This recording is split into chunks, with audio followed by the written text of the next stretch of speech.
ठिकाणी एक गर्भवती आदरणीय मोदी जी कब हो गया ये? कब हुआ कब? रात्रि गर्भवती अडली होती। डॉक्टर ने कही कि मेहमान आने वाला है। बीजेपी जैसी इतनी बड़ी पार्टी से कैसे लड़ेगी कांग्रेस? आप जब इतनी बड़ी कहती हैं तो इतनी पे इतना जोर क्यों देते हैं? कितनी बड़ी है? 1231 विधायक उनके हैं, 700 कुछ विधायक हमारे हैं, इतनी भी बड़ी नहीं है ना। 303 सांसदों वाली पार्टी है। एक दिन ये 2 थे, हाँ। आज यहाँ पहुंचे हैं, फिर 2 पे पहुंच जाएंगे हो सकता है। क्या? हार जीत उतार चढ़ाव राजनीति का हिस्सा है, लोकतंत्र का हिस्सा है। इसे हम भी स्वीकार करते हैं, इसे इन्हें भी स्वीकार करना है। बात तो सही है।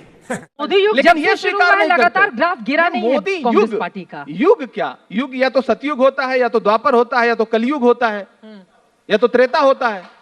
मोदी युग क्या है? बोलना भी हूँ।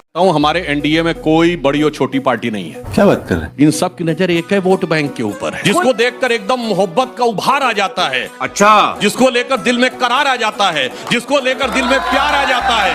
अब गर्दा उड़ेगा भैया। सुधांशु जी ने शुरुआत में बोला किसी खास क्षेत्र को लेकर के करार आ जाता है, प्यार आ जाता है। जब चुनाव आता है तभी आपके नजर में क्यों बिहार आ जाता है? पहला सवाल, ठीक है।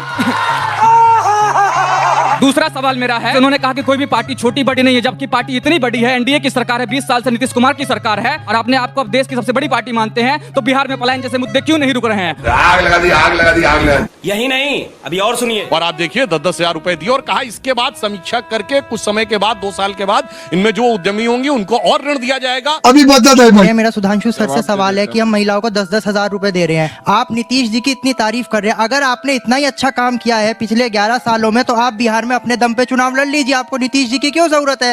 आप कौन? खत्म गया। ये तो लेने के देने पड़ गए। काहे आप लोग यहाँ आए हैं? मोदी की माँ के गाली दिया है। अच्छा, उसके भी आए। कौन दिया है गाली? भाजपा। तो लेने के देने पड़ गए। काय का मोदी तो सबसे ज्यादा झूठा है। मोदी क्या कहता है, उसको कुछ आता है? पता नहीं। मीडिया वाले को खरीद रखा है। एक आप जैसे चैनल थोड़ा सा सच्चाई चला देते हैं, वो चित्रा त्रिपाठी हो गई, वो अंजना ओम मोदी हो गई, कश्यप है। हाँ नहीं ओम मोदी खुद कहती है। आपने न्यूज देखा नहीं है उनका? सबको पता है, प्लीज मेरा ज्यादा मुंह मत खुलवाओ।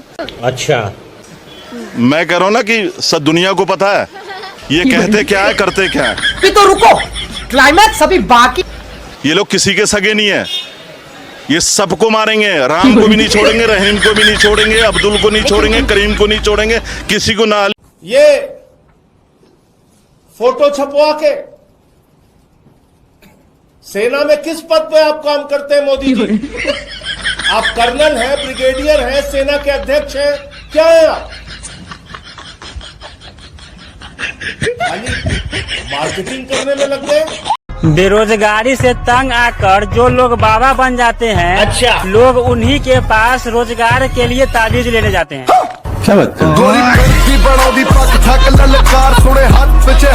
अपने शीश महलों में बैठे हुए सरकार के सांसद और मंत्री कह रहे हैं कि महंगाई कम हो रही है। संसद की कैंटीन से बाहर निकल करके एक चाय का कप खरीदिए, तब समझ में आएगा कि महंगाई कम हो रही है या बढ़ रही है। किसी एक दिन अपनी किसी मजदूर की तरह अपनी दिन भर की दिहाड़ी लेकर के बाजार जाइए और अपने बच्चों के लिए राशन खरीदिए, तब पता चलेगा कि महंगाई कम हो रही है या नहीं हो रही है। यहाँ बैठ करके बड़ी बड़ी बातें करना आसान है। ये चूनर धानी भूल जाते, ये पुरवा की रवानी भूल जाते, जो आकर 4 दिन गांव में रहते तो सारी लंतरानी भूल जाते। अब तो शायद उन्हें याद भी ना हो यवतमाल का वो दाभड़ी गांव, जहां 20 मार्च 2014 को वो किसानों के साथ चाय पर चर्चा करने गए थे और उनकी किस्मत बदलने के सपने दिखाए थे। उसी यवतमाल में पिछले 6 महीने में 132 किसानों ने आत्महत्या की है। सभापति महोदय, मेरी माँ का अपमान कर दिया, अब इसलिए मुझे वोट दे दो। मैंने नोटबंदी कर दिया, इसलिए मुझे वोट दे दो। मेरी माँ लाइन में लग गई, इसलिए मुझे वोट दे दो।